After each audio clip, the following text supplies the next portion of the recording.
Bismillahirrahmanirrahim. Assalamualaikum warahmatullahi wabarakatuh. Alhamdulillah wassalatu wassalamu ala Rasulillah wa ala alihi wa sahbihi ajma'in, amma ba'd. Alhamdulillah, bersyukur kehadrat Allah Subhanahu wa taala dengan limpah kurnia-Nya, dengan taufiknya serta hidayahnya, kita pada malam ini dapat bersama-sama berada dalam majlis ilmu bersama dengan Al-Fadil Ustaz Azhar Idrus yang tidak asing lagi bagi kita. Pihak masjid mengucapkan ribuan terima kasih kepada tuan-tuan dan puan-puan yang turut hadir pada majlis pada malam ni, yang dikatakan ramai, alhamdulillah. Jadi kita pihak masjid juga mengucapkan ribuan terima kasih kepada Al-Fadil Ustaz Azhar Idrus kerana sudi datang ke masjid kita ni untuk memberi kuliah pada malam ni. Jadi alhamdulillah, walau bagaimanapun tuan-tuan para hadirin yang dirahmati oleh Allah Subhanahu wa taala, kita tuan-tuan insya-Allah kita mohon kepada tuan-tuan dan puan-puan yang dirahmati oleh Allah Subhanahu wa taala sentiasa menjaga SOP insya-Allah dalam masa yang sama. Tanpa melengah masa, pihak majlis ataupun pihak masjid meneruskan dengan kuliah Ustaz. Falyatafaddal mashkura.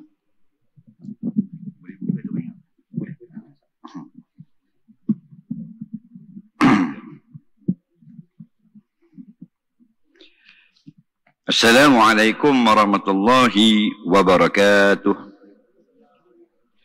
Bismillahirrahmanirrahim. Alhamdulillahi rabbil alamin, wassalatu wassalamu ala syarafil anbiya wal mursalin, habibina maulana wa qudwatina wa uswatina wa sayyidina Muhammadin wa ala alihi wa sahbihi ajma'in. Subhanaka la ilma lana illa ma 'allamtana innaka antal alimul hakim, wa la haula wa la quwwata illa billahil aliyyil azim.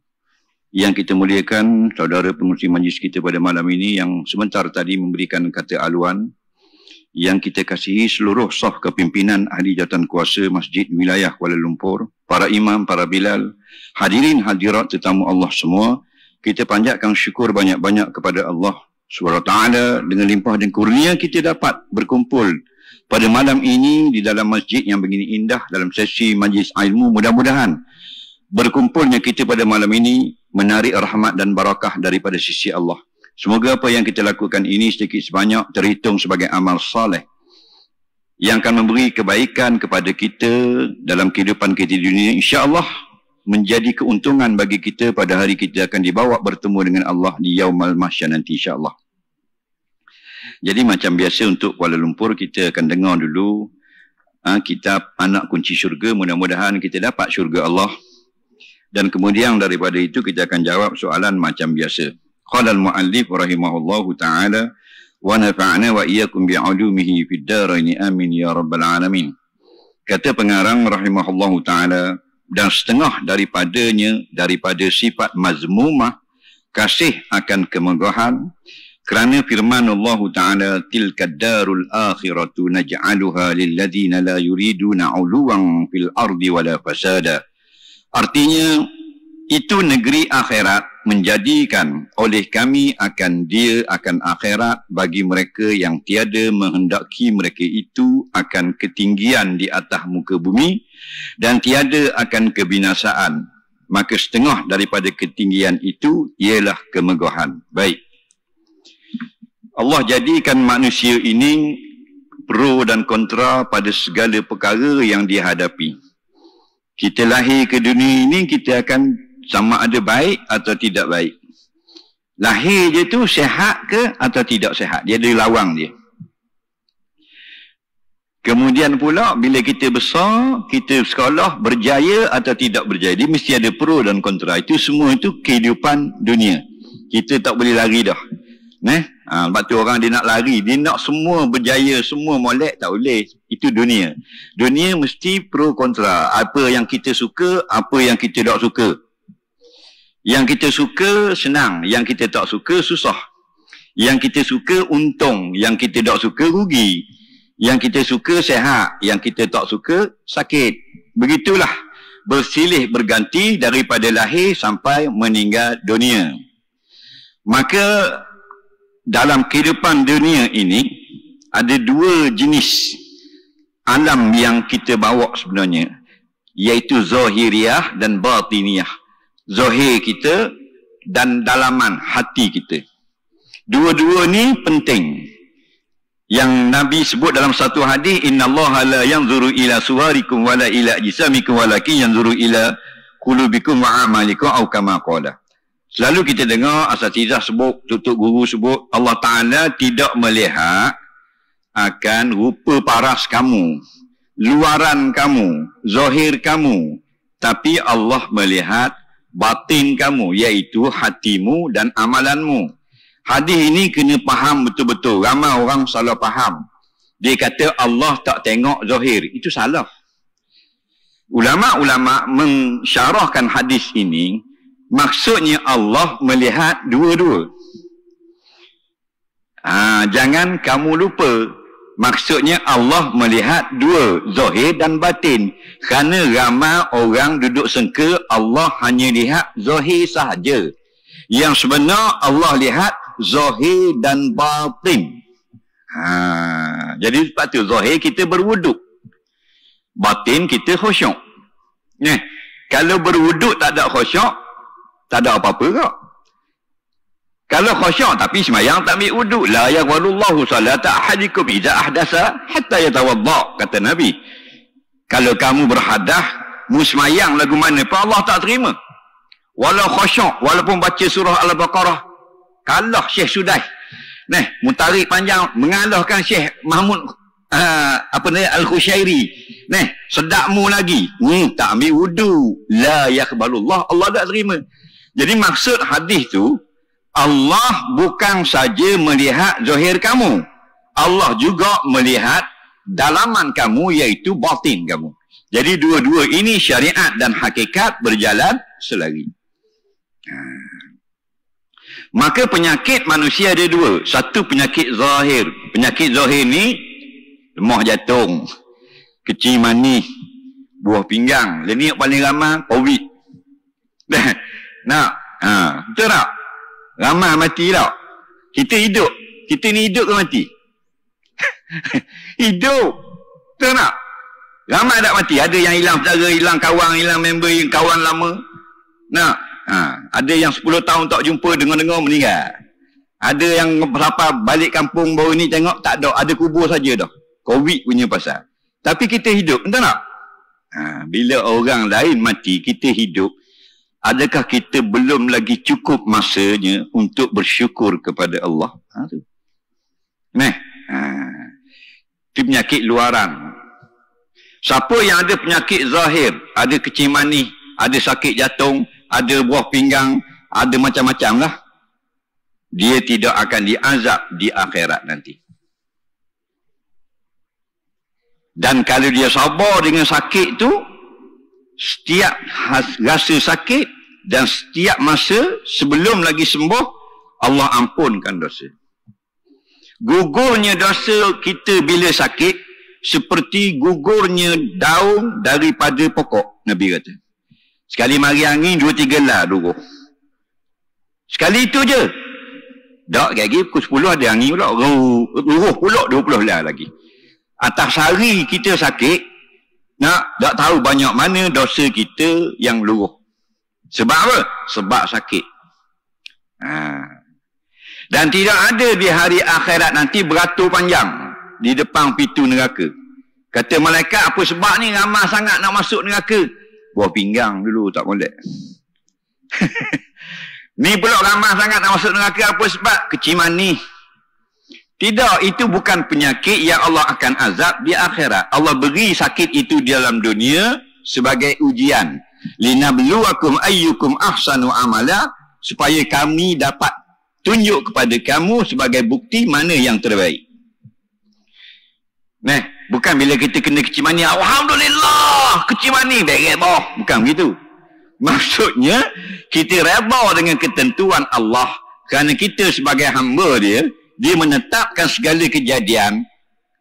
Kullan yusibana illa ma kataballahu lana.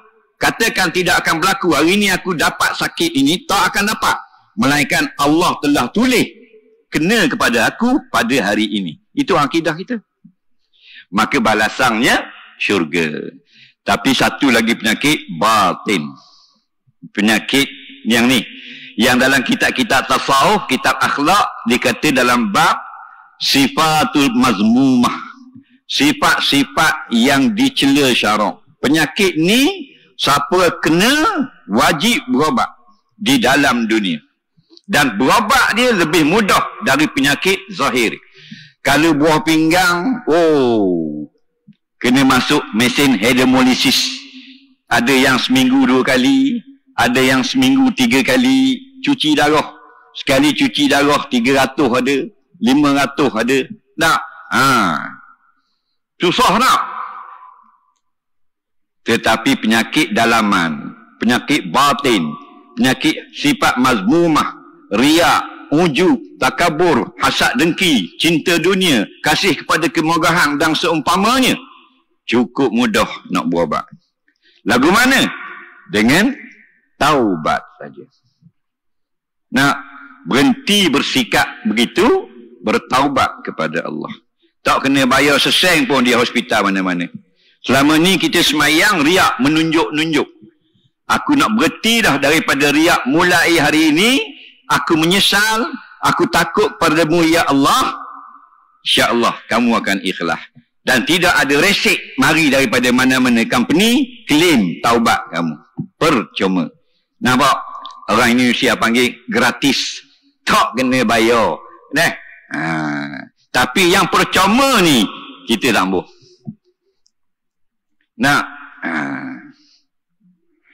Dalam satu hadis Nabi kata, ya ayyuhan nas tubu ila rabbikum fa inni atubu ilaihi fi yaumin wa lailin 70 marrah atau kama qala. Wahai sekalian manusia, minta maaflah pada Allah. Kerana sungguhnya aku ini kekasih Allah, minta maaf pada Allah sehari semalam 70 kali istighfar, taubat. Kita 70 hari tak taubat sekali. Faham tak? 70 hari tak taubat sekali. Rasulullah 70 kali sehari. Ada riwayat mi'ata marrah, 100 kali. Jadi siapa yang bertaubat daripada riak, daripada hasad, daripada hubul dunia, kasih kepada kemegahan, hubul syahri, kasih kepada viral, ini orang panggil, kasih kepada masyhur, populariti. Itu penyakitnya. Kalau kita berobat dalam dunia, insya-Allah kita bangkit di padang mahsyar clean, bersih. Kerana apa? Semua kita delete belaka dah. Nampak? Tapi siapa yang tak buang sifat mazmumah dalam hati, contoh kasih pada kemegahan, dia mati dalam keadaan mata mujrima, mati dia ni dalam keadaan berdosa. Mati sebagai penjenayah di sisi Allah. Siapa yang mati berdosa, dia bangun berdosa. Kita sekarang duduk di alam yang kedua. Alam pertama mati, alam kedua hidup. Nampak? Wa kaifa takfuruna billahi wa kuntum amwata. Kenapa kamu lawan Allah sedangkan dulu kamu tidak ada, kamu mati. Fa ahyakum. Sekarang Allah hidupkan kita. Betul tak? Lepas ni summa. Lepas ni summa yumitukum. Lepas ni kita mati pula. Kawan kita mati ke dah COVID. Kita tak lagi ni. Jadi kalau kita hidup kita ini berdosa, tak buang dosa, matilah kita dalam keadaan berdosa. Siapa yang mati dalam keadaan satu hal, dia akan bangkit di padang mahsyar dengan hal tersebut. Sahih Muslim, yub'atsun nas yaumal qiyamah ala ma mata alaih atau kama qala, akan dibangunkan setiap manusia di padang mahsyar nanti atas dia mati dulu. Siapa yang mati dulu keadaan satu keadaan, dia akan bangkit keadaan itu. Sama ada di segi bangsanya, dari segi jantinanya, dari segi umurnya, dari segi amalnya, semua sama. Kita mati sebagai orang Melayu, bangkit lagi Melayu, tidak ada tersalah, bangun jadi Perancis. Tak ada. Faham? Mati Bangladesh, takkan bangun Jawa. Faham? bangun Bangladesh. Mati orang Arab, bangun Arab. Itu race, bangsa. Mati umur 10 tahun, bangkit padang mahsyar umur 10. Kerana alam barzah tidak menambah umur. Faham? Di antara kepelikan ajaibnya alam barzah, dia tak tambah umur. Alam dunia tambah umur. Sari.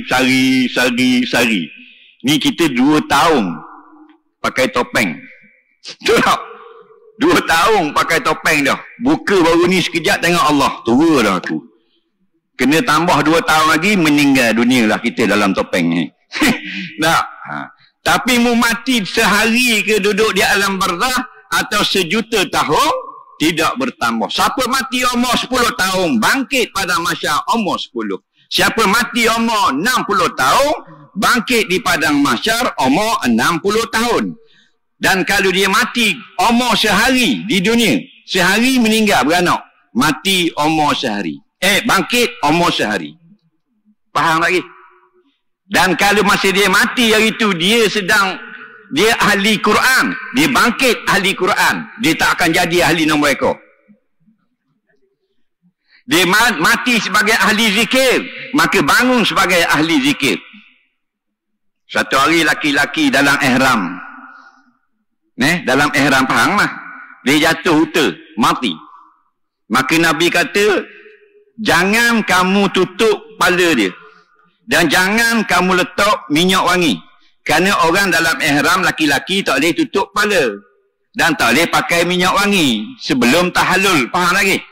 Nabi larang. Kerana apa? Fa innahu ya'ti yaumal qiyamati mulabbiya. Itu sebabnya. Kerana dia mati dalam keadaan ihram. Dia bangun dalam keadaan ihram, bahkan bertalbiyah di padang mahsyar. Nampak? Di padang mahsyar kayak gini, kalau kita tengok ada orang yang berjalan labbaik Allahumma labbaik, oh mati dalam ihram. Mati sebagai penagih dadah Allah Rabbi. Faham lagi?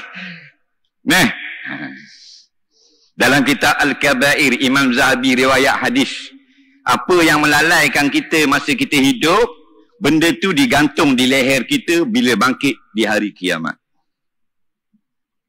Nampak? Main badminton main, tapi jangan lalai daripada kewajipan. Alhamdulillah, mainlah. Main bola main, tapi jangan melalaikan kamu daripada kewajipan yang diwajibkan atas kamu. Kalau melalaikan raket badminton tu dengan net, dengan tiang berat sikit, menuh di leher lagi. Dia pergi kiamat dengan bola taki. Hok baru lagi, hok pukul dah. Hok tubik bulu jeng kita. Orang lain bawa Quran pada masyarakat, kita raket badminton penuh tekuk. Jadi main tu tidak salah. Jangan sampai jadi najis. Dah kalau sewa court pukul 7, main sampai pukul 9, maghrib tak ada lah. Nampak? Itu lalai.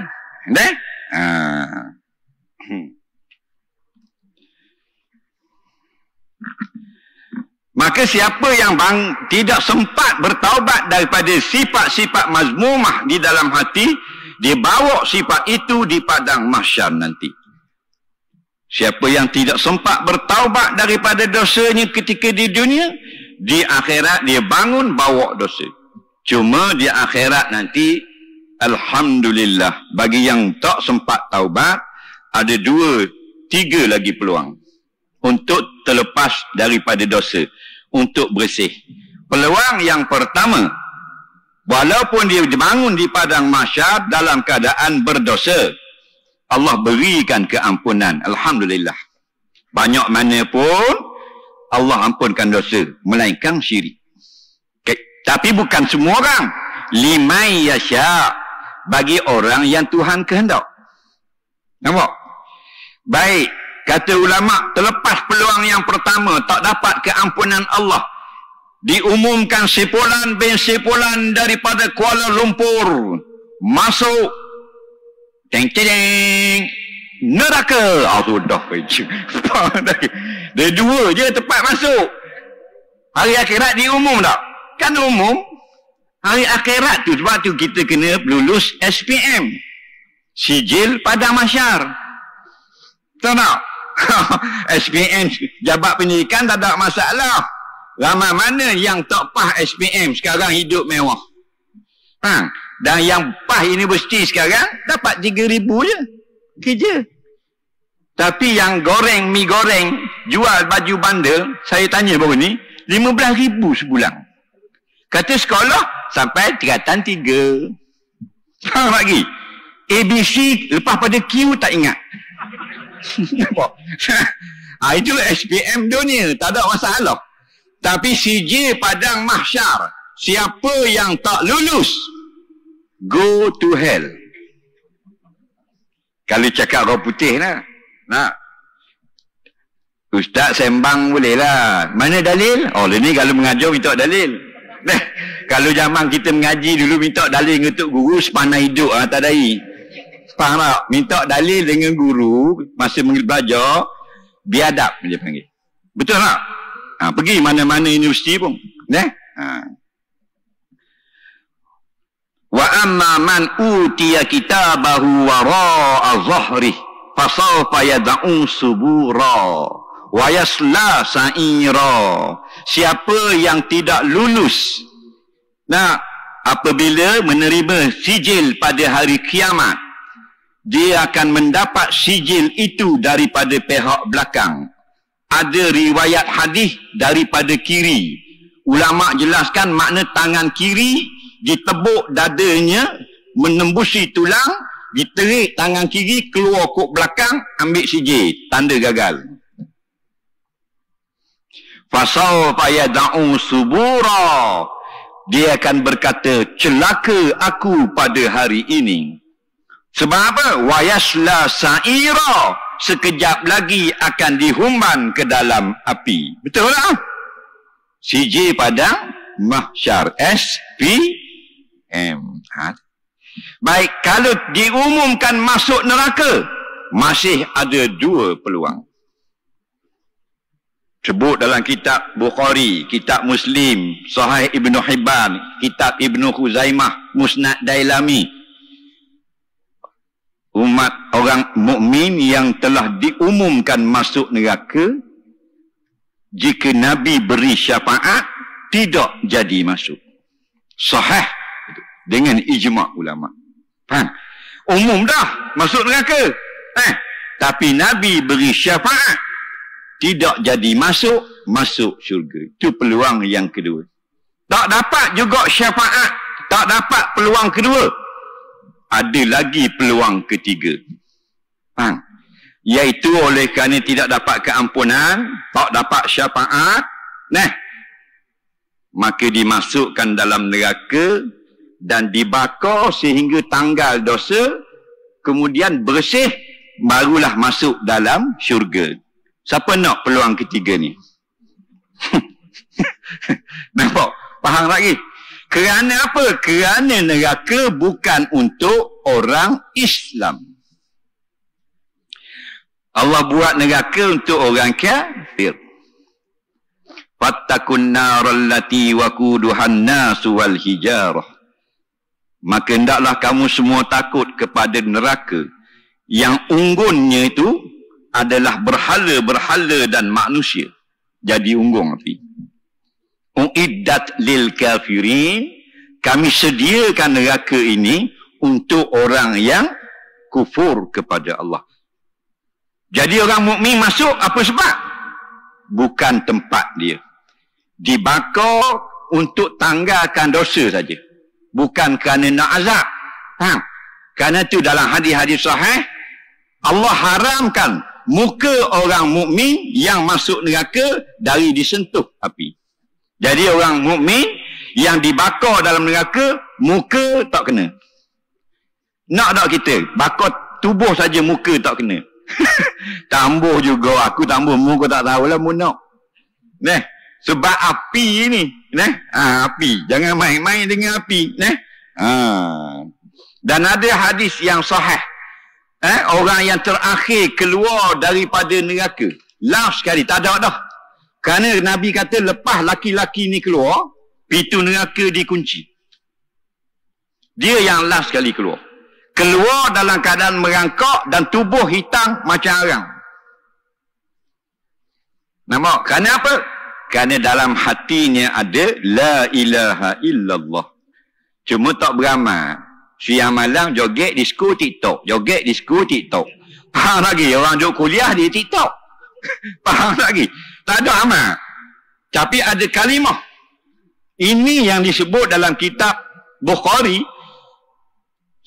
Katanya orang ahli syurga, kami tak mau masuk lagi. Atau masuk dah dalam syurga dan minta kepada Allah, merayu, ya Allah, dulu kami di dunia, ramai kawan-kawan kami yang masuk neraka sekarang, mereka sama-sama semayang bersama kami, yusalluna ma'ana. Mereka semayang bersama kami. Wa yasumuna ma'ana. Mereka berpuasa bersama kami. Wa ya'maluna ma'ana. Mereka beramal bersama kami. Allah tahulah. Kata Allah kepada mereka, ahli syurga ni, pergi ke neraka, beritahu penjaga neraka, suruh keluar yang dalam hatinya ada iman sebesar 1 dinar. Seberat 1 dinar. 1 dinar duit macam sia gitulah. RM1 tu. Duit shilling. Berat tu lah lebih kurang. Siapa ada berat tu, 10 gram contoh, iman, keluar dari neraka. Keluar satu golongan yang ramai. Minta lagi pada Allah, ya Allah, ramai lagi dalam neraka. Akhirnya pendek cerita, pergi balik ke neraka, keluarkan siapa yang ada dalam hatinya iman seberat zarrah saja. Zarrah ni kemud yang haluh. Semua haluh tu. Esok pergi tangkap seekor seorang, pergi timbang di kedai. Berapa berat? Nah, jadi yang akhir sekali keluar dari neraka, laki-laki merangkak keluar, hangus macam arang. Hitam lah. Nah, itu kalau orang putih masuk, jadi hitam. Kita hak hitam dah masuk. Bayanglah, lu fikir sendiri. Nampak tak? Nah, jadi salah satu sifatnya yang menyebabkan Allah murka pada kita ialah hubujah, kasih megah. Sekarang ni kita tengok ramai berebut nak dapat kemegahan. Megah dengan pangkat, megah dengan dunia, megah dengan kuasa dan sebagainya. Megah dengan kemasyuran dan sebagainya. Jangan kita terlibat. Allah bagi, alhamdulillah, tanpa kita kejar populariti. Jadi ustaz mengajar, tugas mengajar, popular tak popular, tak sah masuk campur. Sebahagian ustaz bukan ramai lah. Dia sendiri berusaha supaya popular. La ilaha illallah. Dia mempopularkan diri dia, menghabiskan wang, buat macam-macam supaya viral dia tu. Jangan, itu kerja-kerja tak betul. Nampak? Sampaikan agama. Allah muliakan kita atau tidak, itu hak dia. Kalau dia masyhurkan kita, alhamdulillah. Dia tidak masyhurkan kita, tetap masyhur di langit. Kita yang viral kita, viral lah sekejap, lepas tu KO. Tak ada nama kita. Sebab tu Imam Syafi'i wafat 204 Hijrah. Nampak? 1200 tahun. Imam Hanafi 1280 tahun dah meninggal. Imam Malik 1230 tahun dah meninggal. Imam Hanbali 1400 tahun dah meninggal. Nama orang sebut lagi sekarang ini. Kenapa? Kerana Allah naikkan mereka. Bukan mereka naikkan sendiri. Betul tak? Kita dah meninggal lagi. Orang tak sebut dah nama. Kalau meninggal, faham lagi? Jadi jangan kejar ke kemegahan, kemasyuran dan sebagainya. Tak payah. Nah, kita semayang, orang tak nampak. Tak ada masalah. Kerana tugas aku untukmu, ya Allah. Allah naikkan nama kita kerana kita kuat ibadah. Alhamdulillah. Tak naik pun tetap naik. Siapa yang mengerjakan ibadah lillah, dia disebut namanya di langit. Sama ada pakai serban atau kopiah saja je. Tak ada masalah. Setiap kita sembah Allah, setiap kita baca Quran, setiap kita buat benda ibadah kerana Allah, nama akan dilelong, disebut-sebut, diumumkan di setiap 7 lapis langit. Tapi kita masalah sekarang, kita pasal tidak belajar ni. Tentu kita duduk kejar kemasyuran. Nah, Kejar like. Nampak?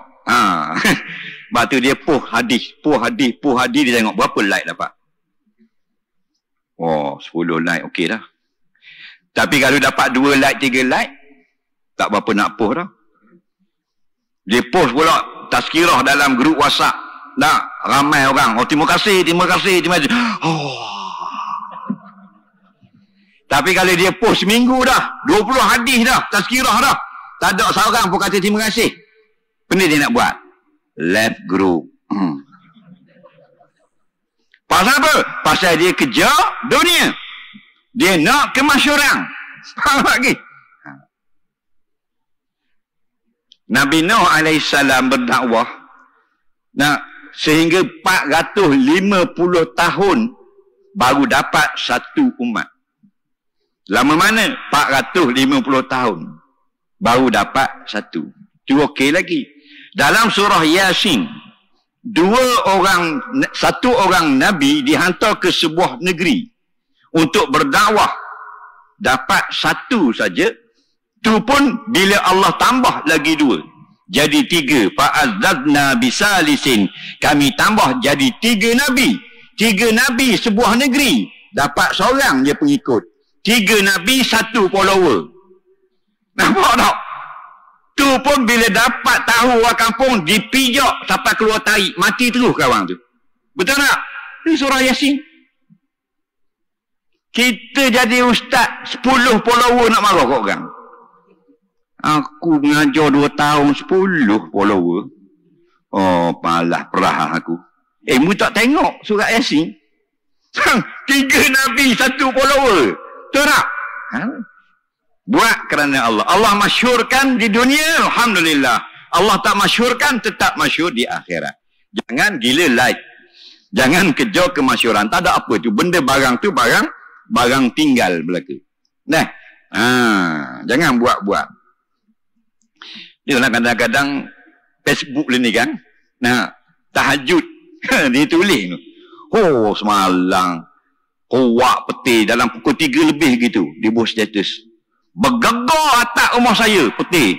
Kita tengah tahajud. Dia nak cerita peti ke dia tahajud? Faham lagi? Itu syaitan. Dia lebih tinggi dari PhD pengajian dia. Nampak? Dia pandai lagi. Dia barang. Sebab apa? Sebab apa dia kacau semua kita nak suruh punah ibadat kita. Baik-baik orang tak tahu, kita post dalam Facebook. Depan Hajar Aswad tau, selfie. Faham lagi? Kalau nak menggalakkan awak ibadat, alhamdulillah. Ada ulama kata boleh, harus. Tapi kalau nak supaya orang tahu kita duk buat ibadah, Allahu Rabbi, kana amaluhu haba'an mansura. Imam Ghazali kata, jadilah amalnya itu debu yang berterbangan ditiup angin. Pukul 2:30 pagi kita nak tidur dah, bunyi ting kat Facebook. Naik kat wall. Dan 2 rakaat. Nampak? Tahu tak? Kerja siapa? Kerja syaitan. Kita comel semayang. Tapi dia nak serosakkan, sebarkan kepada umum. Kenapa? Kerana syaitan telah menunaikan manifesto yang dia janjikan di hadapan Allah. Bila syaitan istihar keluar dari surga dan diturunkan ke bumi dan akhirat kekal dalam neraka, kata syaitan iblis kepada Allah, la'ughwiyannahum ajma'in. Ya Allah, demi kekuasaanmu yang menjadikan aku daripada api, menjadikan Adam daripada tanah, hari ini aku melepaskan manifesto satu janji di hadapanmu. Aku akan ganggu semua manusia.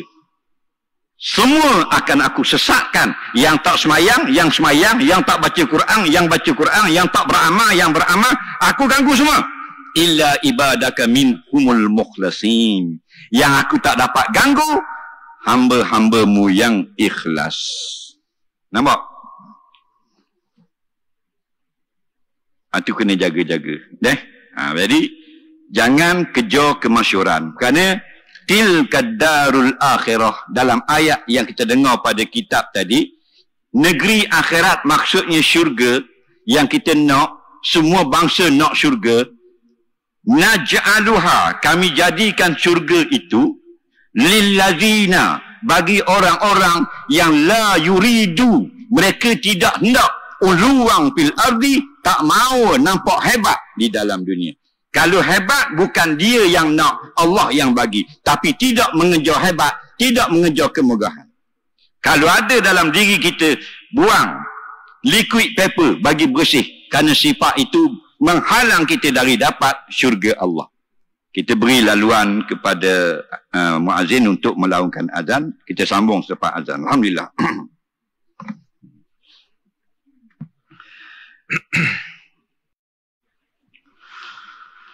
Allahu Akbar,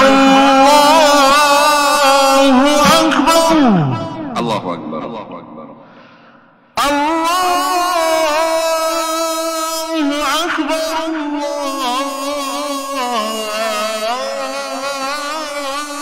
Allahu Akbar.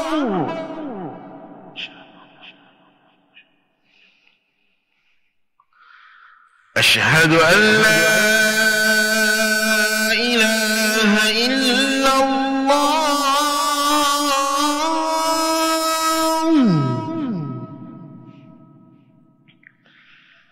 أشهد أن لا إله إلا الله.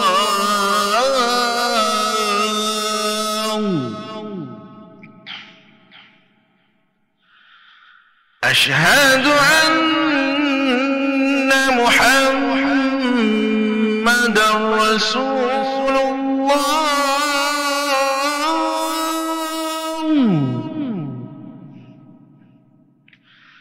أشهد أن محمدا رسول الله.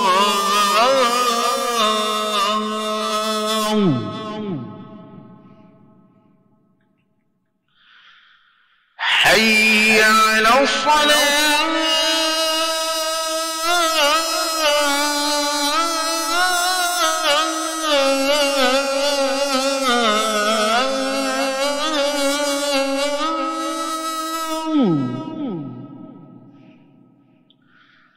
حي على الصلاة.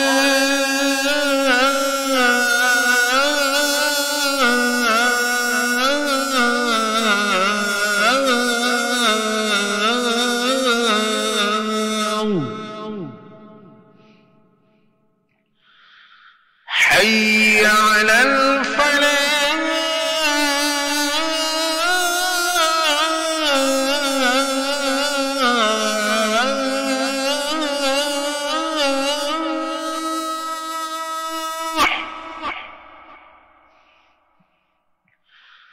حي على الفلاح.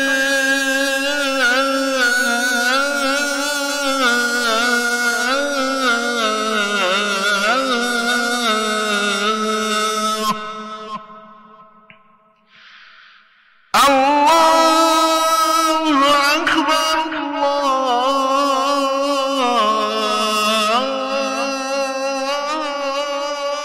الله أكبر.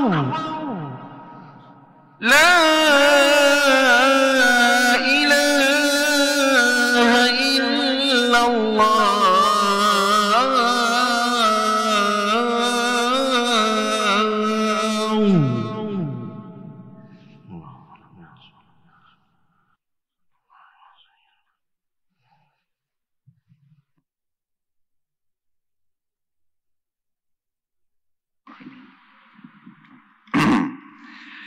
Baik, kita akan masuk ke sesi yang kedua, menjawab persoalan agama. Sebelum itu diumumkan bahawasanya pihak masjid wilayah Tuan ingin menjemput semua para dermawan yang hadir untuk sama-sama beri sumbangan. Dan sumbangan tuan-tuan dan puan-puan pada malam ini boleh kita letakkan dalam tabung-tabung yang telah disediakan di ruang solat bagi tujuan aktiviti pengimarahan masjid ini. Jadi nanti kita nampak tong-tong tu, kita ingatlah ni Ustaz Kabur tadi ni, tong-tong tadi. Jadi letak duit lah. Tapi jangan takut, ini bukan zakat. Zakat wajib, tak bagi berdosa. Ini sedekah. Okey? Tak bagi tak berdosa. Cuma mungkin kalau malam ini kita tak letak duit dalam tong, esok kita yang masuk dalam tong. Buat pergi kat kubur, balik awal gitu. Baik. Soalan yang ada sudah mencukupi. Kita tengok pula persoalan orang KL kita. Bagaimanakah hukum talfiq mazhab? Baik. Talfiq mazhab. Ada orang dia mazhab pun dia tak faham. Sebut talfiq lagilah 2 kali tak faham. Saya kena terang mazhab dulu. Reka-reka, okey?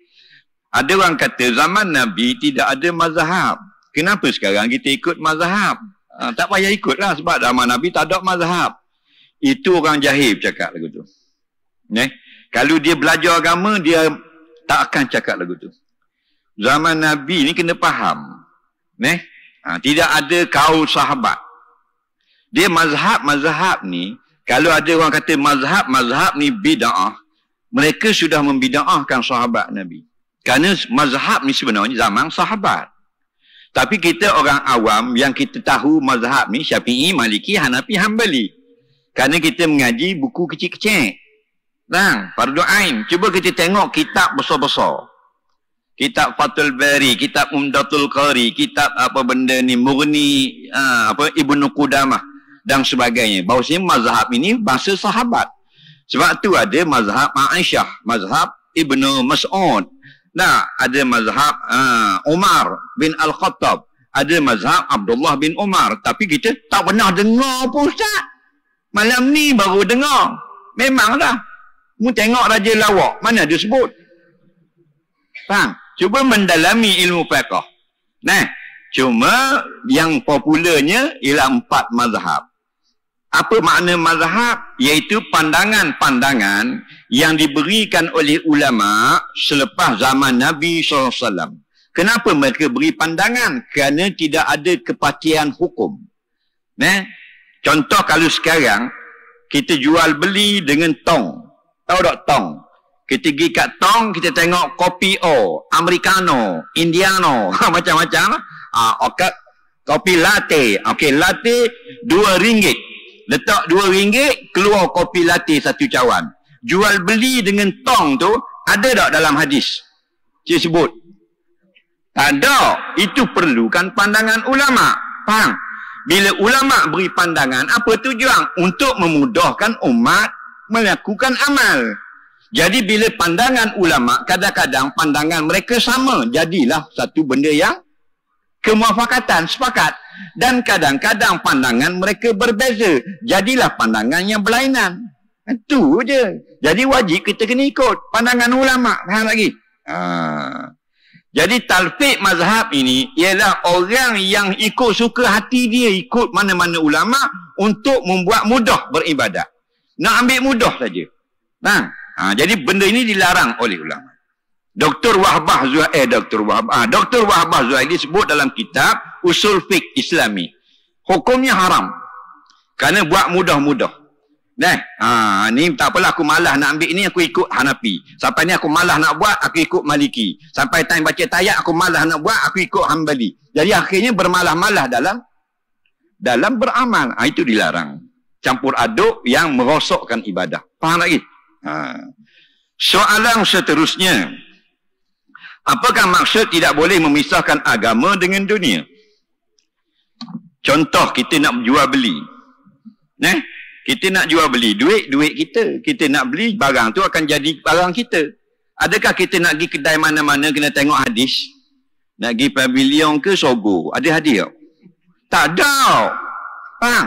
Terpulang kepadamu. Tetapi agama menjaga, buat peraturan. Kalau nak jual beli, nampak? Jangan langgar syarat. Dia ada hukum jual beli.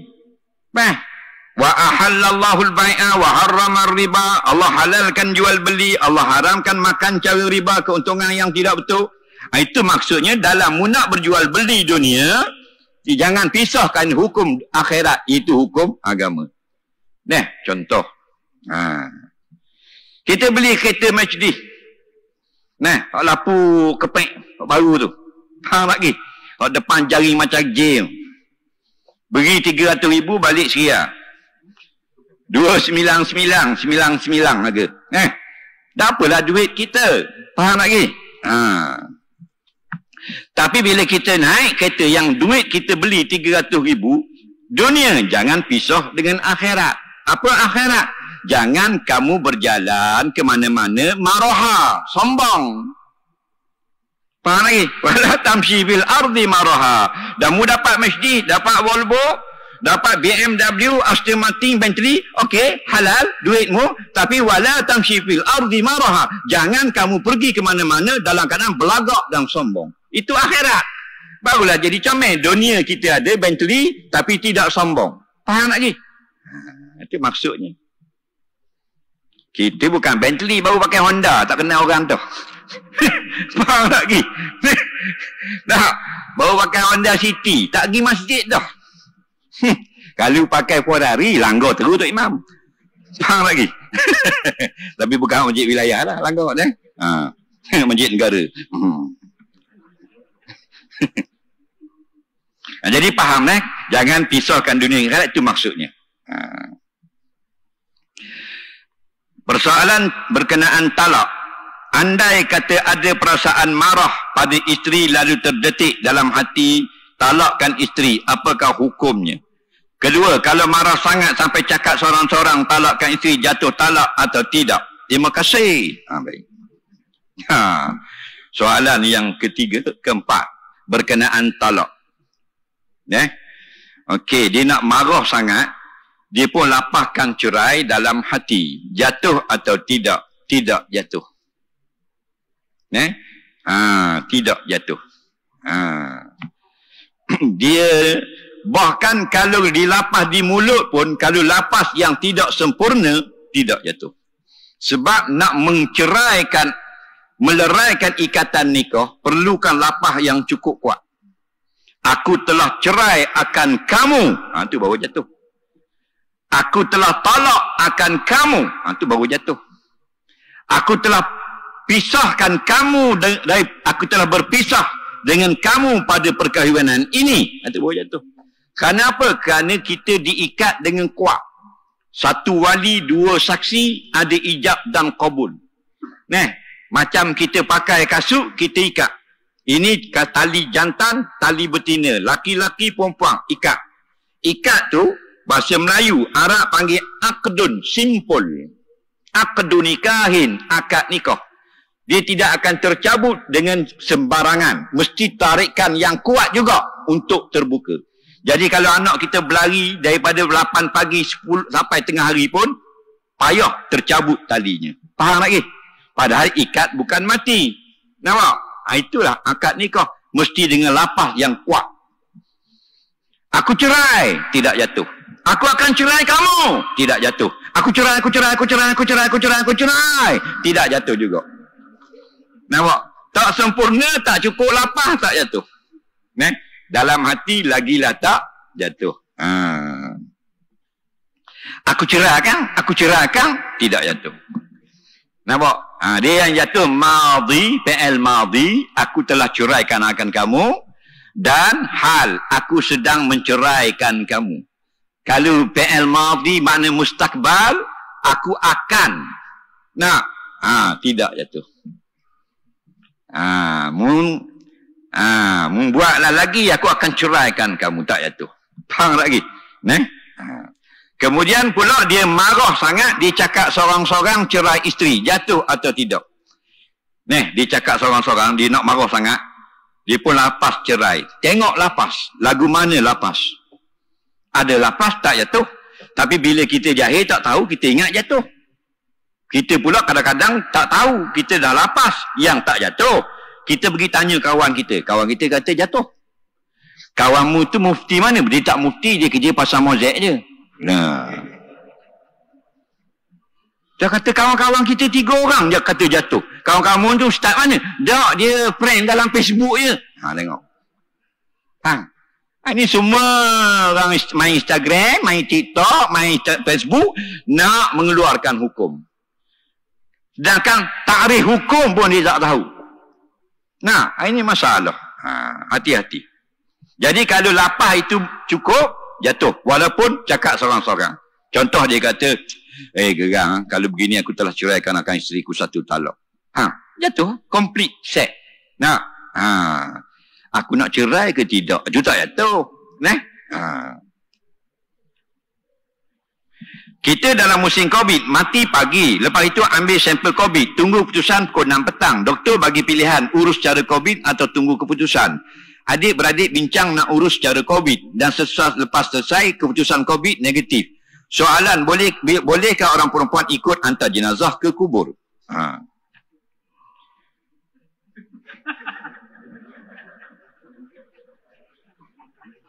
Dia cerita lain, soalan lain. Tak payah ceritalah COVID tu. Tanya je, bolehkah perempuan hantar jenazah ke kubur? Cukup. Nampak? Tapi biar lain nak cerita COVID tu. Jadi soalannya patut pendeknya yang last tu soalan. Bolehkah orang perempuan ikut jenazah ke kubur? Ulama' berselisih pada masalah perempuan ikut ke kubur. Jumhur ulama' mengatakan dilarang. Tetapi ada sebagian ulama' fiqh mengatakan boleh, tetapi tidak dalam keadaan mukhalatah, bercampur aduk dengan laki-laki perempuan macam yang kita lakukan sekarang. Nak di pintu kubur penuh perempuan, nak akad khanda pun lalu penuh muka perempuan depan. Kena molek diduduk kat semayang mayat tu. Kalau semayang mayat di masjid, okeylah. Kok di rumah dia ramai-ramai perempuan, tiba-tiba orang kata lari tepi orang nak semayang, tu imam siapa dah. Jadi ada yang lari keluar, ada yang tak lari duduk depan mihrab. 5-6 orang anak dara janda tepi tu. Jadi orang sembahyang menghadap muka dia, Allahu Akbar, Bismillah. Tu imam kan? Tu imam pula baru mati bini. Buka tengok janda depan. Mulut merah, eyeshadow ada. Rokok tu imam, Allahu Akbar. Jadi mabuk habis. Itu masalah. Fitnah. Itu fitnah. Faham? Kita nak bawa pergi ke kubur tu dah lah. Nak jalan tu dengan ada lensa apa. Perempuan penuh di depan. Itu masalah. Dulu ada sekali lah orang minta doakan dan baca talqin. Biasanya orang anak dia laki-laki letak tikar. Lepas tanam dia letak tikar, saya baca. Tapi hari itu nasib tak baik. Anak dia perempuan. Sayang sangat ke mak, ikut sampai ke kubur. Faham? Dia yang letak tikar. Mak buka, duduk ustaz. Tudung bawal. Bawa ke krisi, tak tahu bawa tudung kecil. Baju t-shirt. T-shirt, baju. Body 32, baju 28. Faham lah? Baju kecil dari body. Kita bukti. Duduk tengok Allah. Depan mata aku. Mujur tak baca doa iftitah. Faham tak? Dah kita baca talqin tak pakai surat. Pakai hafal. Meremang bulu roma. Faham lagi? Main duduk depan muka kita, itu fitnah. Jadi kalau hadir pun janganlah campur aduk dengan orang laki-laki. Duduk jauh lah, tengok dari jauh. Itu nasihat ulama. Soalan seterusnya. Saya sangat sayangkan seseorang. Setiap hari saya menangis. Berdoa supaya dia jadi jodoh saya. Setiap kali saya buat amal baik, contohnya sedekah, saya harapkan Allah makbulkan doa saya itu dengan asbab amal kebaikan yang saya lakukan. Adakah saya berdosa kerana niat itu sebab saya sayang sangat pada perempuan itu? Harap Ustaz boleh jelaskan dan tolong doakan supaya doa itu dimakbulkan. Terima kasih Ustaz. Nanti datanglah ke Ulu Kinta Perak. Orang Perak ni. Kejo. Baik. Orang Ulu Kinta tanya, dia sangat kasih pada seorang perempuan. Suka sangat. Dan dia nak dijodohkan dengan perempuan itu.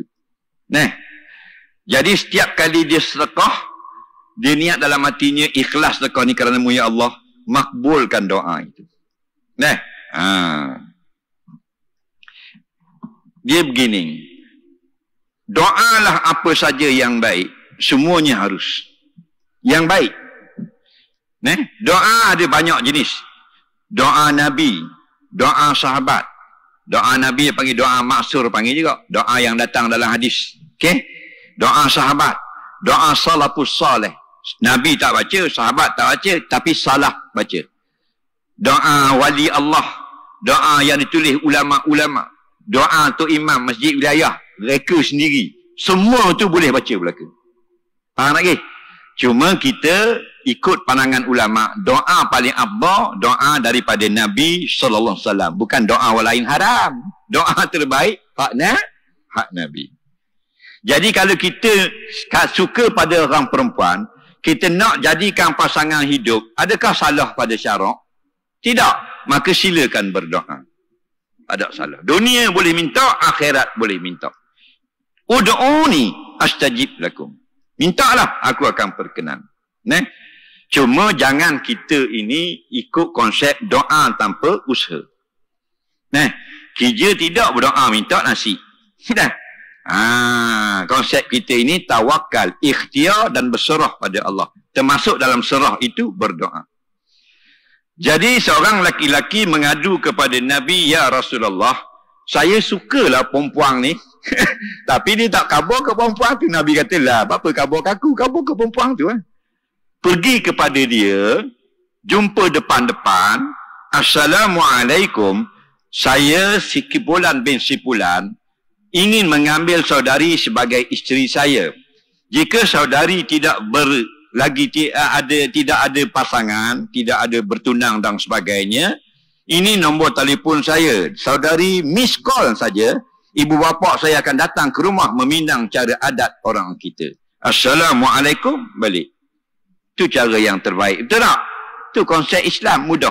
Takkan dia nak apa muka kita? Kita jujur. Nak? Kalau ada nasib, dapatlah. Sungguh kita tengok ni, muslimat yang suka mari masjid wilayah. Kuliah dia ada. Oh, aku berkenang. Mu kenang hak mana? Tudung pink, tudung hitam, mu tunggu belakang tu ni. Tulis dalam surat. Saya nak jadikan isteri saya. Faham? Ini nombor telefon. Kalau sudi, miss call. Dan ibu bapa saya akan datang merisik, bertunang dan sebagainya. Tak, itu cara dia. Cara mudah. Faham? Kalau ada nasib baik, dia pun sudi. Esok, ting, kosong, miss call. Faham? Kalau nasib tak baik, dia tulis, minta maaf lah, saudara. Kerana saya sebenarnya sudah bertunang dengan Ustaz Janggut tu lah.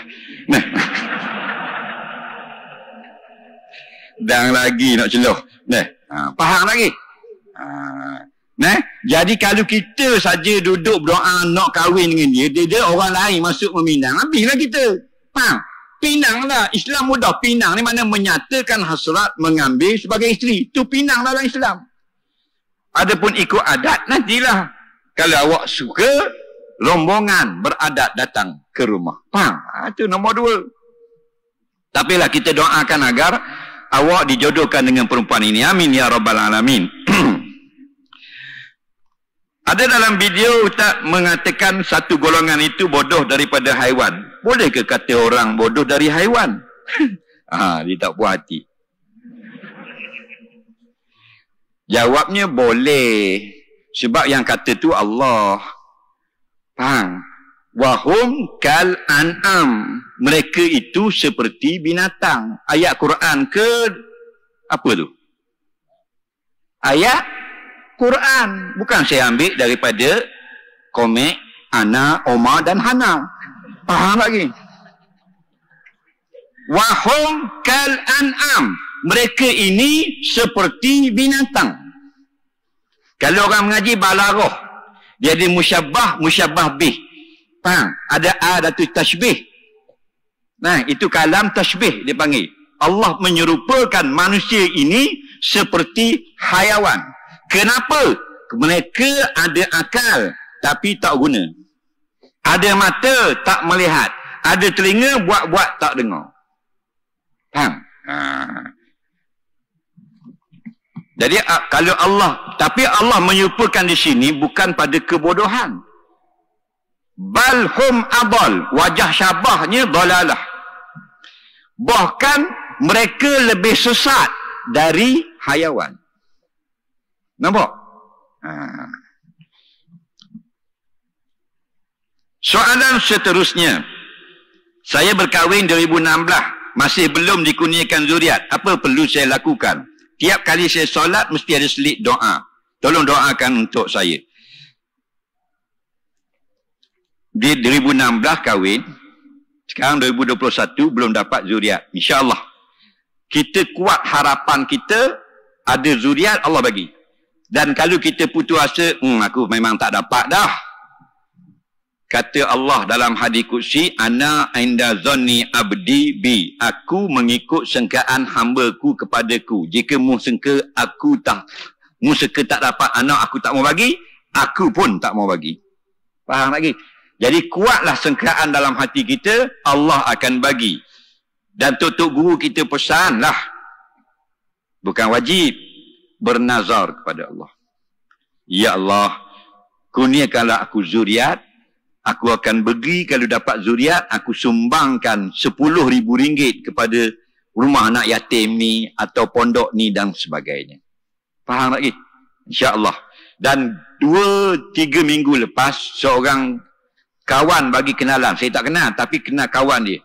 Dia 18 tahun baru dapat anak seorang. 18 tahun. Macam-macam buat dah. Baru ni dapat anak. Allah nak bagi, umur 90 Nabi Ibrahim pun dapat anak. Soalan seterusnya. Solat sunat tahiyat masjid perlu buat lagi ke bila masuk masjid yang sama kita pergi 2-3 kali pergi? Ya. 4 kali masuk, 4 kali sunat tahiyat masjid. Ada sebut Syekh Ibn Hajar Al-Haisami dalam kitab Tuhfah Al-Muhtaj. Kita masuk sekali pukul 8 pagi, sunat tahiyat masjid. Kita keluar balik, kata kuliah belum mula. Rupanya kuliah pukul 9. Kita datang balik pukul 9, sunat pula tahiyat masjid. Faham lagi? Habis kuliah, kita keluar. Keluar, masuk balik. Sebab apa? Tertinggal, cermin mata. Faham lagi? Atau anak kucing kereta. Masuk balik, sunat pula tahiyat masjid. Keluar bawa anak kucing kereta, masuk balik. Apa? Anak kucing kereta tu imam, kita pergi ambil. Faham lagi? Masuk lagi, sunat pula tahiyat masjid. Faham?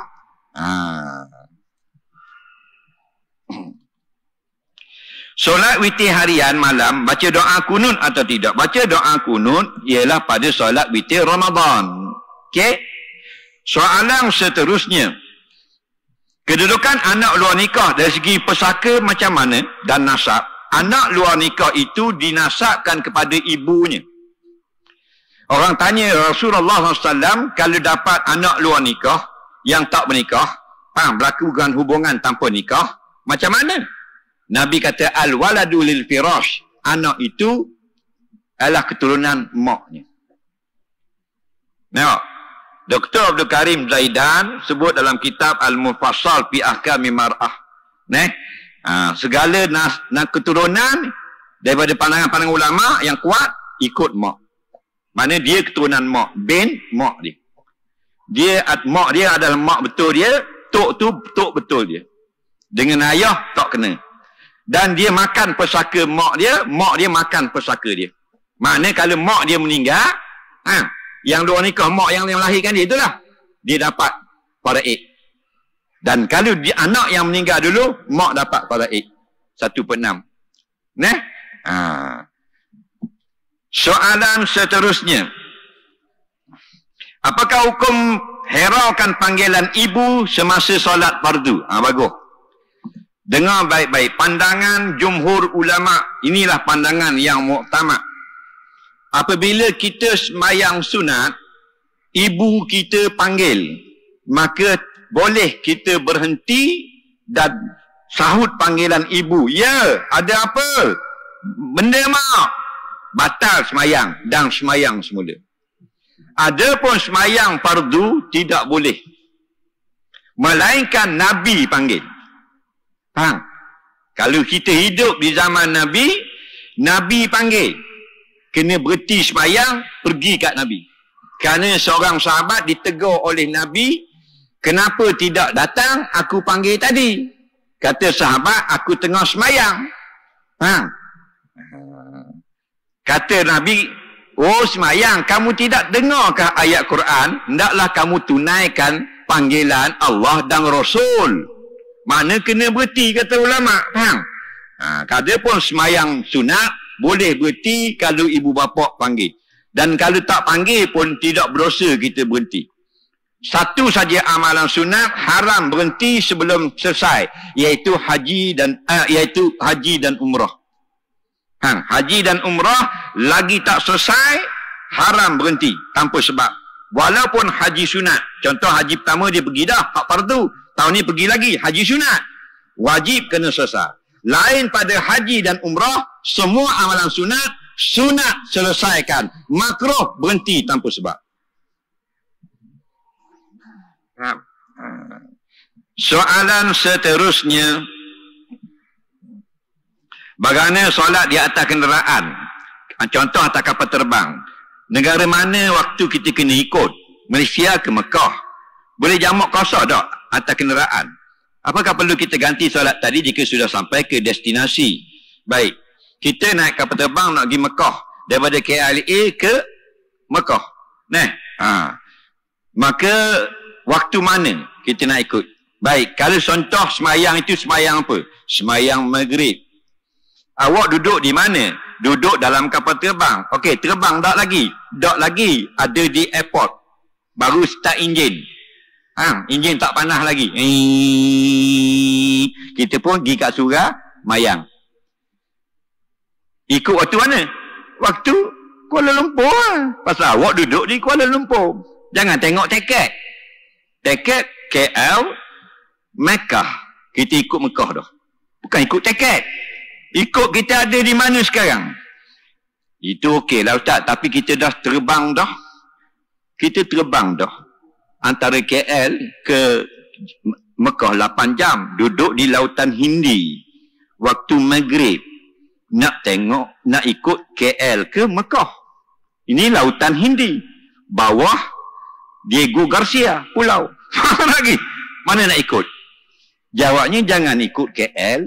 Jangan ikut apa benda ni? Mekah. Ada dua cara. Kalau kamu ada application dalam telefon, nak matahari terbit, matahari terbenam atau waktu semayang, tengok je lah. Nak, bila dia live, awak buka ada internet, contoh kalau ada lah, tapi tak ada kalau tak ada internet. Dia akan keluar sekarang, matahari sedang tenggelam. Nak pergi? Jadi ginilah mudah. Kalau tengah terbang, nak semayang maghrib contoh, maka tengok tingkap. Tengok tingkap. Kalau kita tengok, kita nak pergi Mekah, kata bang ada tingkap tak? Yang tak ada tingkap tu kata bang bawa binatang. Biasa. Kalau bawa orang, dia ada tingkap. Bila tengok kot tingkap, nampak tak matahari? Nampak tak? Maghrib ni macam mana? Kata Jibril AS bila gharabati syam tu telah tenggelam. Nampak lagi bulatan belum maghrib. Bila habis bulatan nampak di tingkap tu. Di kaki langit ada lagi matahari. Belum maghrib. Maghrib ini ghurubus syamsi. Tenggelam, ghurub. Batu masa tenggelam Arab ditambah mim jadi maf'ilun, maghribun, waktu tenggelam, waktu maghrib. Nampaklah dia? Boleh nampak tak kau tingkat kapal terbang? Matahari tenggelam atau belum? Boleh nampak tak? Boleh Tenggelam, maghrib. Belum tenggelam, belum maghrib. Satu hari balik daripada Mekah. Bulan puasa. Terbang daripada Madinah. Bulan puasa. Jadi sampai di lautan Hindi, matahari nampak di luar lebih kurang setengah inci dengan kaki langit. Belum maghrib. Faham lagi? Lalu dikeluarkan akan makanan berbuka. Pramugara buat bagi atas lah dengan troli tu. Faham? Nasi biryani. Seorang bawa 5. Ramah ni balik umrah ni ramah-ramah ni. Sampai makanan terus makan. Semua batal puasa. Dia tak tahu kehala. Mu tak tengok ke matahari nampak kot tikar? Dah makan habis dah, pilot pun kata, sekarang masuk waktu berbuka. Betul matahari turun. Dah. Pasal jahil, tak tahu kehala, betul tak? Asal orang hidang makan terus. Ini masalah. Ini faham. Mudah sangat. Tenggelam itu huruf habis. Habis tak nampak bulatan, masuk waktu maghrib semayang. Dah kalau asar tak? Asar senang, jam tak ada, telefon tak jadi, application tak nyala, ambil. Nabi ajar dah, kalau tiang itu 6 inci, bayang 7 inci, itu asar. Bayang panjang dari bahan benda ni. Benda ni 10 cm. Bayang 11 cm. Asar. Benda kita buat kat tingkap 10 cm, bayang 10, penghujung waktu asar. Tapi bila bayang lebih panjang dari tiang bayang, masuk waktu asar. Nampak? Soalan seterusnya. Tawaf ini berlari anak atau berjalan santai? Tawaf ini berjalan lah, bukan berlari anak. Berlari anak ni sa'i. Faham? Sa'i. Nampak? Antara Safa dan Marwah. Berlari anak. Apa maksud berlari anak? Bukan berlari dengan anak. Berlari yang tidak laju. Berlari slow. Macam orang yang kalau dia lumba jalan kaki, bila dia berlari anak, batal. Lumba jalan kaki, jalan ya. Tapi dia terakat kaki, itu panggil berlari anak. Batal. Kerana itu bukan jalan kaki. Itu sudah berlari. Maksud berlari perlahan saja. Sa'i bukan tawaf. Ini kita tengok tawaf berlari-lari. Langgar orang merata itu habis. Bukan tawaf. Sa'i baina Safa wal Marwah. Soalan seterusnya. Bolehkah kita puasa setiap hari, 2-3 hari sebulan, atau 3 bulan, atau sebulan, kita niat nak kawal nafsu kita? Boleh. Boleh lah. Boleh. Kerana itu yang disebut oleh Nabi. Nabi kata, ya ma'asyarah syabab. Wahai orang muda-muda. Wahai muda-muda. Man istata' minkumul ba'ah faliyatazawwaj. Kalau kamu orang muda, tapi sudah mampu memberi nafkah, kahwinlah. Berkahwinlah kamu. Fa'inahu aghaddu lil basar. Kerana kahwin muda, dia menjaga mata kita. Barulah mata tak tengok punggung perempuan. Kenapa dah ada punggung kat rumah? Faham lagi betul tak? Ni dah tak kahwin, umur 25 dah. Lambat lalu awet. Faham? Tapi dah ada dah punggung di rumah. Tengok di rumah. Sama je. Kalau hitam tutup api. Faham lagi?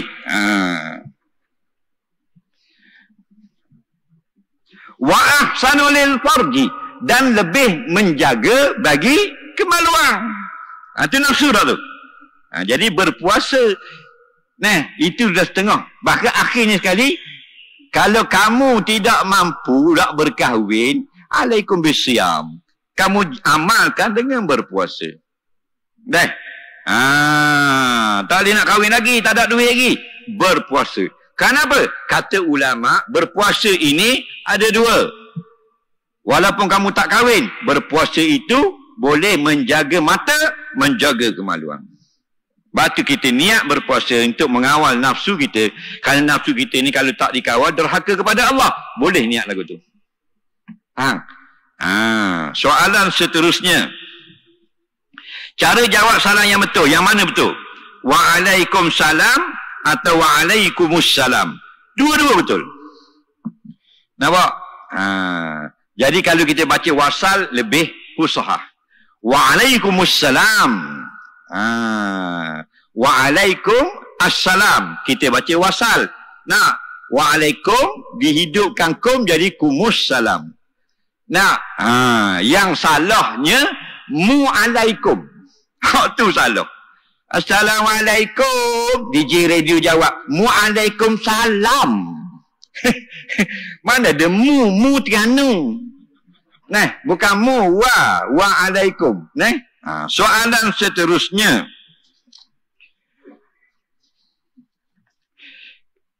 Orang itu beli kenderaan loan bank yang tak patuh syariah tu macam mana?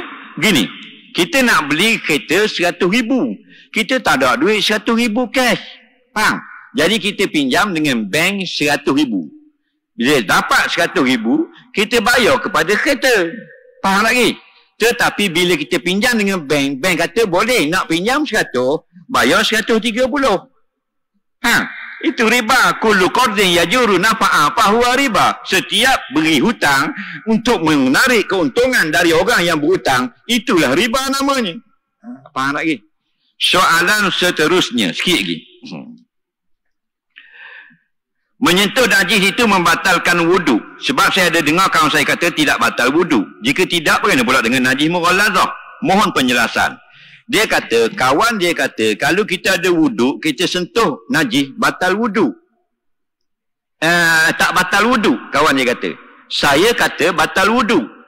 Bang, jawabnya kawan awak betul. Orang yang berwudu sentuh najis tak batal. Yang batal wudu 4 perkara saja. Dengar baik-baik. Pertama, nak keluar suatu dari kemaluan depan atau belakang. Kencing, berok, kentut. Yang kedua, ialah sentuh perempuan. Mazhab Syafi'i. Dan sempapat dengan beliau. Yang bukan mahram. Kulit dengan kulit. Yang ketiga, ialah hilang akal sebab tidur atau pitam. Contohnya. Dan yang keempat, sentuh kemaluan. Yang keempat ni dia tersasur ni. Bukan sentuh najis. Sentuh kemaluan. Faham lagi? Kemaluan kubul dan dubur. Kemaluan manusia. Kemaluan haiwan tak batal. Contoh ni dia sentuh zakar kerengga. Tak batal. Nampak tak? Kalau boleh sentuh lah. Nabi kata man masa zakarahu falyatawadda. Barang siapa sentuh kemaluannya, maka hendaklah ambil wuduk. Kalau belakang perempuan dengan laki-laki share, sama saja, iaitu dubur. Hak bulat tu lah, hak fleksibel tu. Hak punggung tak batal. Kalau yang depan kemaluan perempuan, 2 bibir parat, itu batal. Faham? Kalau yang laki-laki, pistol batal, peluru tak batal. Faham lagi? Faham lah tu, okey? Dan najis batal tak batal. Sentuh perempuan, sentuh kemaluan, itu saja batal. Jadi kalau kata sentuh najis, tak payah tanya. Kerana yang batal sentuh kemaluan saja. Dah yang tak batal. Kalau nak cerita, tebal aja kitab fiqh. Kata ustaz tu, bermula yang membatalkan wuduk itu sentuh kemaluan. Maka sekarang masuk pula membicarakan yang sentuh tidak batal. Bermula yang sentuh tidak batal itu ialah sentuh peha, sentuh lutut, sentuh kaki, sentuh buku lali, sentuh betis, sentuh dahi, sentuh hidung, sentuh telinga, sentuh kening, sentuh rambut, sentuh besi, sentuh aluminium, sentuh kayu, sentuh plastik, sentuh garpu, sentuh sudu, sentuh kereta, sentuh lori. Allah, banyaknya tak batal. Jadi kabur yang batal sudahlah. Sentuh kemaluan. Lain pada kemaluan tak batal lah tu. Faham lagi? Walaupun sentuh najis mughallazah, tak batal. Cuma wajib kamu bersihkan 7 kali. Faham? Nabi kata faghsiluhunna sab'a, basuh 7 kali, ulahunna biturab, satunya dengan air campur tanah. Soalan seterusnya. Orang dulu-dulu kata kalau kita takbir raya sebelum hari raya, orang dalam kubur akan menangis. Begini, takbir raya ini, dia ada waktu dia. Dia ada waktunya. Dia ada takbir mutlak, ada takbir muqayyad. Kalau takbir mutlak, iaitu pada malam raya. Malam raya. Maksudnya esok raya, sekarang tadi maghrib. Allahu Akbar, Allahu Akbar. Masuk waktu takbir mutlak. Maksudnya bebas bertakbir. Takbir di masjid, takbir naik motor, takbir di pasar, takbir balik ambil lidi sate, takbir pukul 3 pagi, takbir sebelum subuh. Dan ada pagi dia panggil takbir muqayyad, takbir selepas semayang. Kalaulah sema raya korban, masuknya pada sehari sebelum raya. 9 Zulhijjah lepas subuh, Allahu Akbar, Allahu Akbar. lepas subuh, lepas zuhur, lepas asar, lepas maghrib, malam raya, lepas isya, esok lepas subuh pagi raya. Masa semayang raya, lepas semayang zuhur hari raya, sampai hari yang ke-13 Zulhijjah, selepas solat asar, Assalamualaikum warahmatullahi, Assalamualaikum warahmatullahi, last, Allahu Akbar, Allah, last, lepas semayang asar, 13 Zulhijjah. Siapa yang takbir sebelum masa itu atau selepas masa itu, maka dia tidak mendapat pahala mengikut sunnah. Bukan haram, tak berdosa. Cuma kata pandangan setengah ulama salaf, kalau kita dekat dengan kubur, orang yang dikubur dia dengar, orang dalam kubur dia dengar. Tak usah kata mayat orang beriman, mayat orang kafir pun dengar. Dan mereka ini, kalau Allah izinkan, akan terkesan dengan apa yang berlaku yang mereka nampak. Dalam satu hadis, Nabi kata, kalau kita lalu dekat satu kubur saudara kita, kita kenal dia masih hidup, dia kenal kita masih hidup, dia akan kenal kita masa kita ziarah. Nabi kata, ma min abdin marra bi qabri akhihi ya'rifuhu fid dunya. Nampak? Fa sallama alaihi fa kana arafahu wa radda alaihi salam atau kama qala. Tidak ada seorang hamba yang lalu dekat satu kubur saudaranya yang dia kenal masih hidup. Faham lagi? Masih hidup kita kenal mayat tu, dan mayat itu kenal masih hidup kita ni. Melainkan mayat itu kenal kita dan kita beri salam, dia jawab salam. Itu hadis. Nampak? Dan dia rasa hilang kesunyian dengan kehadiran orang yang ziarah. Bila? Dengan izin Allah. Sama macam kita hidup. Ada kala masa hidup, orang datang ziarah, kita rasa hilang sunyi. Tapi ada kala dengan orang kita orang datang ziarah, kita rasa hilang ketenteraman. Serabut dia ni 4 kali sebetul mari rumah aku, faham lagi? Jadi bila kita takbir, kita bukan musim raya. Katakan esok kita lalu kat kubur, Allahu Akbar, Allahu Akbar, Allahu Akbar. Menangis ke orang dalam kubur? Wallahu a'lam. Kalau Allah nak jadikan dia sedih, berlaku. Baik, soalan seterusnya. Solat jemaah di masjid, budak-budak bawah 12 tahun tak boleh masuk. Bolehkah kalau orang yang jaga solat dalam kawasan masjid dan mengikut imam? Boleh. Kalau orang jaga budak, boleh. Dia sekarang ni tak boleh masuk, ada sebab-sebab tertentu. Cuma kalau bebas lagi, nanti boleh masuk. Dan budak-budak zaman Nabi ni, cukup-cukup ramai dalam masjid. Sebab tu ada hadis kita dengar, Nabi semayang, baca. Tengah baca, budak menangis. Lalu Nabi lajukan semayang. Supaya selesai cepat, dan mak dia ambil anak yang menangis. Nampak? Itu hebat Rasulullah. Kita kalau tengah mengaji dengan budak nangis lagi panjang kan? Wallazi na'amanu. Allah. Tahu lagi. Berat kau tu imam lagu tu. Saya pernah semayang di belakang imam yang budak menangis. Imam ni sedap suara dia. Dan ada budak menangis rakaat pertama. Dia cut dia punya surah dan terus rokok, dan rokoknya itu barangkali 2 saat saja. Allahu Akbar, Sami Allahu liman hamidah. Untuk budak ni, dan saya teringat hadis ni. Nampak? Itu indahnya Rasulullah. Dan pernah Nabi semayang, budak naik atas belakang. Bukan berlari-lari, naik atas belakang terus buat kuda. Maka Nabi pun sujud lama. Sahabat tak nampak tengah sujud. Jadi akhir lepas semayang, ya Rasulullah, tadi sebab apa sujud lama sangat? Nabi kata, budak cucu aku naik atas belakang untuk bermain. Kalau aku angkat kepala macam biasa, nanti dia tak puas bermain. Jadi aku biar dia main dulu, pasti dia akan turun. Sebab budak-budak dia jarang main sampai seminggu duduk atas belakang. Duduklah 2-3 saat. Dia turun lah. dia pun dapat sujud lama pada Allah, budak pun dapat kepuasan. Cantik tak Rasulullah? Nah, kita jadi ayah, anak kita dah lah masa kerja payah nak manja dengan kita. Masa semayang boleh mari dekat. Nah, tayat awal yang mari duduk tak riba. Nah, oh sakit hati anak duduk tak riba. Assalamualaikum warahmatullahi wabarakatuh. Assalamualaikum warahmatullahi wabarakatuh. Adik mari jap. Hakau. Merangi anak. Jauh kita ni tau. Apakah main TikTok tujuan nak tunjuk auratnya sambil goyangkan tubuh badannya? Dapat neraka. Ada orang kata, ustaz, jangan ambil kerja Tuhan. Ustaz mana ada kerja Tuhan? Kerja ustaz lah. Kerja ustaz ni apa? Balighu anni walau ayah. Sampaikan daripada Nabi walaupun satu perkataan. Nabi kata gana, simpani min ahli nar lam yarahuma. Dua jenis manusia dalam api neraka, aku tidak sempat.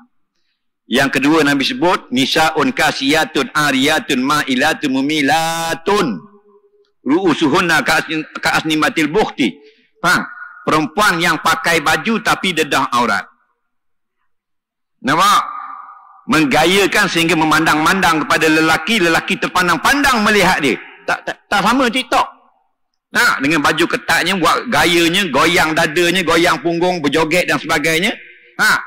Siapa mereka ni? Min ahlin nar, daripada isi neraka. Bukan ustaz pandai-pandai. Dan kalau Allah ampunkan mereka, dah. Kalau Allah ampun, syurga. Kita sebut ni, kalau tidak dapat keampunan sebagai amaran. Jadi nak goyang, nak apa? Depan orang yang halal. Tahu tak? Bila tu? Depan suamimu, kahwin. Tunjuk ke suamimu. Tak pakai seluar, tak apa, tumbuk belacang. Tak ada orang, kita bawa kahwin. Nak? Suami kita, ya duduk dengan kita, tumbuk belacang telanjang. Mesin nyol lanjang. Betul tak? Haram tak suami kita tengok? Tak kita jadi nyol kat lagi. Tu halal. Ni dak depan suami, mu tak tunjuk. Mu duduk belebel. Popek. Suami pun lari duduk masjid. Ada seorang laki-laki, RM10 boleh Ada seorang laki-laki ni, dia budak ni, kalau kuliah, dia selalu mari. Setiap kuliah, 5 minit, 10 minit baru sampai. Jadi kuliah dadang 10 minit habis. Akhirnya Tok Imam tanya. Syekh, anak tengok hantar ni, 10 minit sampai. Lepas tu habis. Apa sebab dia kata? Gini Tok Imam, boleh lah. Saya masalah hidup saya. Masalah apa? Saya ni dah umur 39. Tak ada pasangan hidup. Jadi serabut perutnya. Duk mikir masa depan itu ini jadi. Apa benda pun buat serba tak jadi tu. Saya datang lambat dan sebagainya. Doakanlah saya kahwin. Tok Imam pun doakanlah. Doa. Tok Imam. Faham? Mustajab bukan doa mak rempit. Tok Imam. Jadi berkahwinlah dia. Lepas kahwin, dia mari awal. 6.30. 6.30 setiap hari mari. Jadi Tok Imam ni rasa pelik lah. Gua ni pula jadi 6.30 dah seminggu lebih saya tengok ni. 6.30, 6.25 mari dah masjid ni. Dia kata, dah kahwin dah tak. Tahu dah kahwin dah pasal apa pula mari awal. Pening kepala duduk rumah, belebel sokmo dia. Ni mari awal apa lagi. Serabut perut duduk rumah, popek. Jadi mari awal ke masjid. Soalan seterusnya, apa hukum baca surah dalam semayang mayat? Kata setengah ulama makruh. Kata setengah ulama khilaful aula, menyalahi yang lebih baik. Lebih baiknya tidak baca. Kenapa? Kerana asri'u bil janazah. Nabi kata jenazah ni segera-segerakan. Lalu sehingga tidak disunatkan baca surah. Baca Fatihah, takbir, baca selawat, takbir, baca doa, takbir, baca doa sekali lagi, takbir, habis. Nak cepat.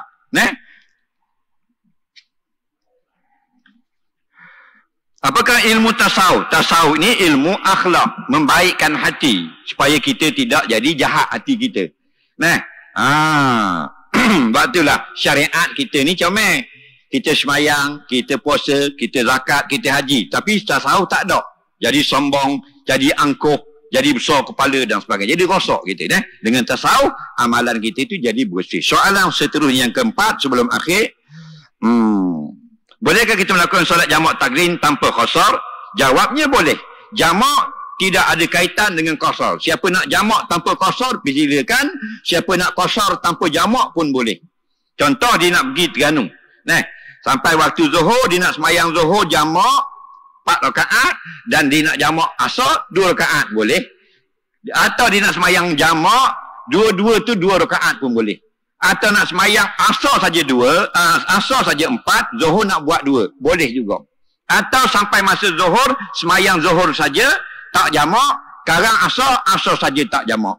Atau masa zuhur jamak buat 2 saja tanpa jamak qasar, sekarang asar buat 2 saja tanpa jamak, boleh juga. Yang tak boleh, zuhur pun tak semayang, asar pun tak semayang. Faham? Baik, ini yang terakhir. Siapakah rijalul ghaib? Sebut dalam kitab-kitab hadis, makhluk Allah yang ada di mana-mana yang kita tidak mengetahuinya. Sebab tu kadang-kadang lah, kalau kita jenis duduk dalam bandar ni payah. Kalau kita biasa masuk hutan. Kalau dalam kitab hadis, di padang pasir. Kalau di tempat kita, kalau biasa main dalam hutan, kita akan biasa dengar orang. Faham? Dengar orang. Kita masuk dalam hutan, tengok daripada jam, tengok pada aplikasi, 11 kilometer dari jalan utama. 3 utir bukit dah. Kita berdua saja. Dan dengar orang berbual-bual.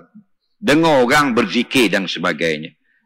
Ada kalanya jin Islam. Dan ada kalanya rijalul ghaib, maknanya orang yang kita tak mengetahui makhluk Allah ada di mana-mana. Cuma jangan tambah-tambah cerita.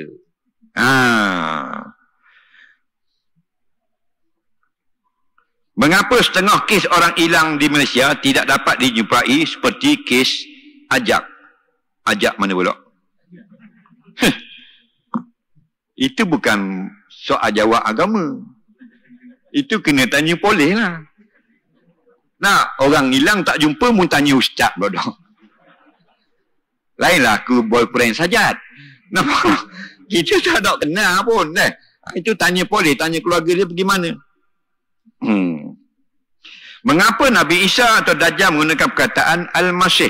Nabi Isa Al-Masih maknanya yang suci. Dan Al-Masih bagi Nabi Dajjal maksudnya yang buta.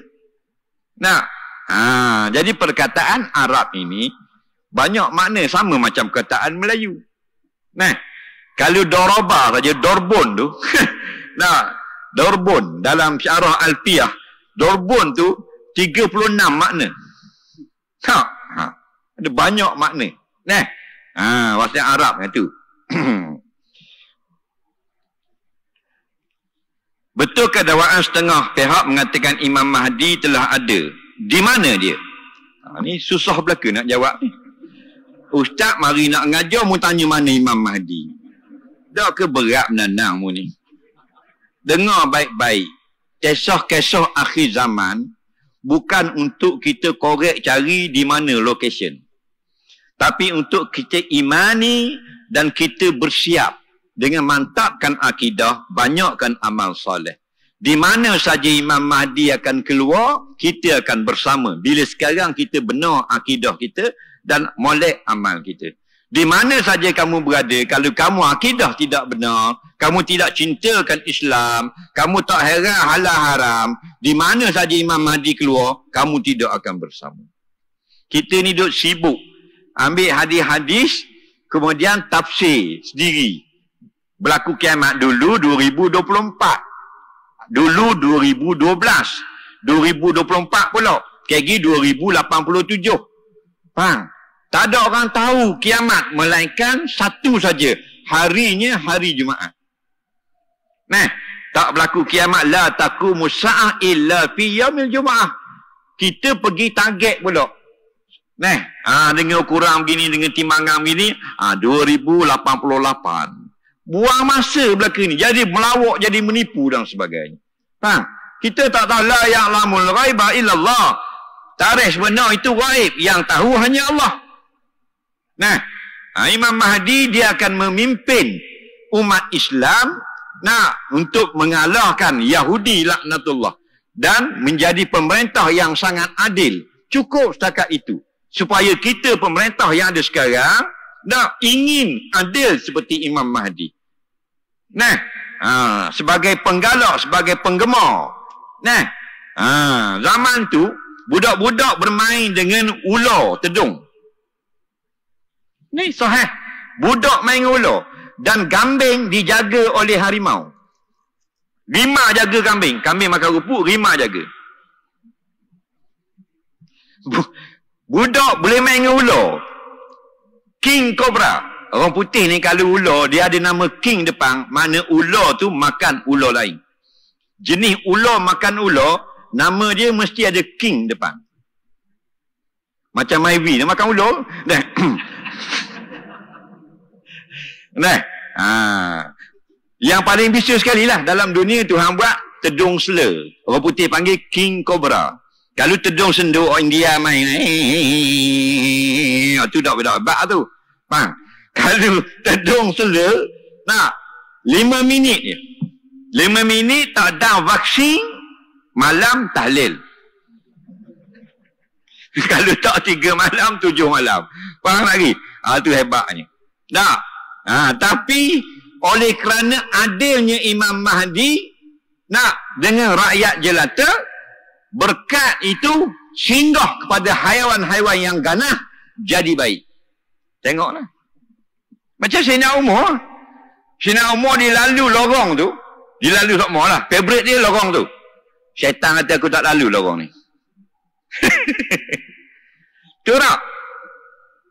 Kita lorong mana kita lalu, syaitan lalu lorong tu. Dia kata, lalu kau ni, geng aku lalu kau ni. So tak? Nampak? Pasal apa? Kerana nama dia Umar? Tidak. Kerana dia takut kepada Allah. Sangat takut kepada Allah. Bila Rasulullah wafat, dia cinta pada Rasulullah. Sebut dalam kitab Fathul Bari, diriwayatkan dia pernah ziarah kubur Nabi 100 kali sehari. Kalau zaman ni orang panggil kuburiyun, puja kubur. Faham lagi? 100 kali sehari. Nah, kenapa syaitan takut kepada Umar? Umar takut kepada Allah. Kita takut Allah ke takut syaitan? Takut syaitan. Nah, pergi beli CD pasar malam uptown. Cerita hantu. Kita tahu dah CD tu lakonan je. BCD tu. Cerita yang hantu betul ke dia guna hantu pelakon. Pelakon tak? Dia pun masuk dalam deck. Mak ayah tak ada pergi Mekah. Sering masuk. Keluar cerita. Dia sampai terkecing. Bodoh ke cerdik.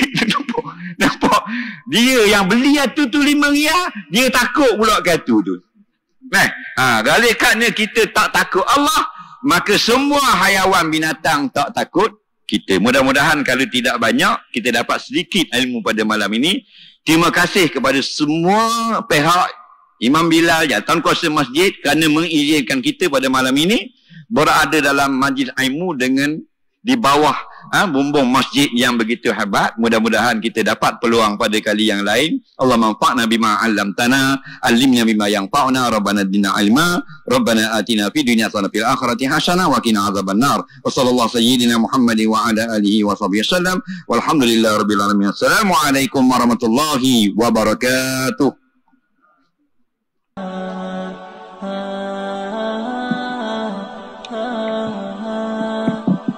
Allahu Akbar, Allahu Akbar. Asyhadu an la ilaha